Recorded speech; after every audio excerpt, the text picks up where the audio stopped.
Throughout this May, we've been highlighting Asian American Pacific Islander Heritage Month. Our Elizabeth Din is here with a story of serving coffee and tea with a purpose. That's another great story I'm happy to share with you guys, Jenny and Dan. So let's talk about this. A Portland man who, as an immigrant, learned English and job skills at a coffee shop is now helping other immigrants and refugees do just the same.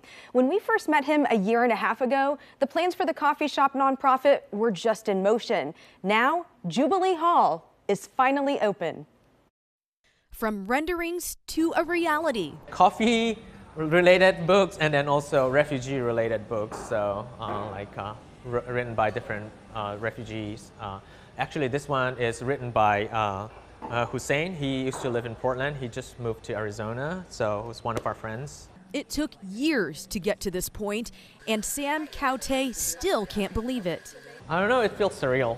It's been so long. He's one of the founders of Jubilee Hall, a coffee shop nonprofit in Southeast Portland that helps immigrants and refugees learn job skills and English.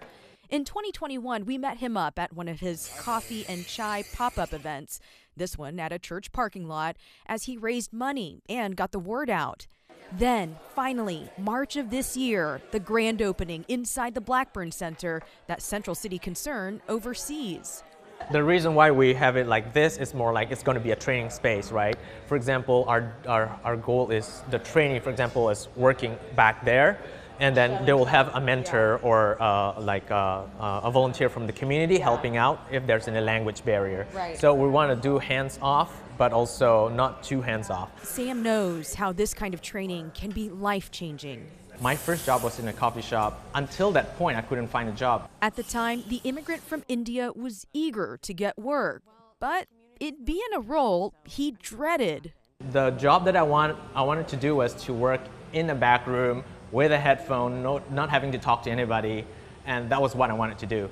But that wasn't possible for me. I was very shy and reserved before that, and working in a coffee shop helped me a lot. Sam calls the experience overwhelming, though he also learned a lot in just a couple months before the place closed. But then I applied to coffee shops after having 2 months of experience, and I got 2 offers in 2 different coffee shops, and then that's when I realized how important experience is.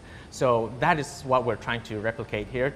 It can count as their first job experience. Also, it can count as a classroom where they learn English in a real world settings. Giving trainees support and guidance in what can already be a tough time for someone adjusting to life in a new country, ultimately showing them they've got what it takes to succeed in America. To instill confidence in a person, that's our dream and our goal and our mission, yeah.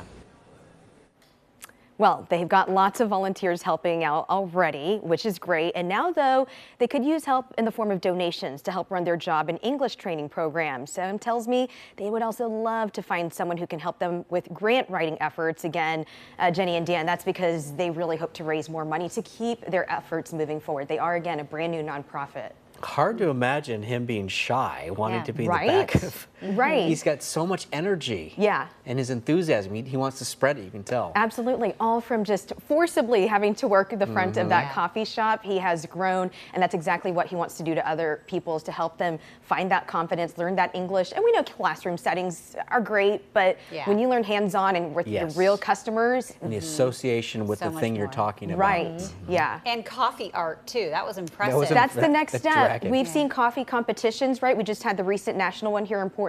Yeah. He and the founders are hoping that eventually the trainees there, if they really get into the coffee making part, will become coffee barista, latte artists, and they can go on wherever they want to go with that side of them too. Wow. Very cool, Yep. Liz. Yeah, thank you. Great story. story. Okay, happy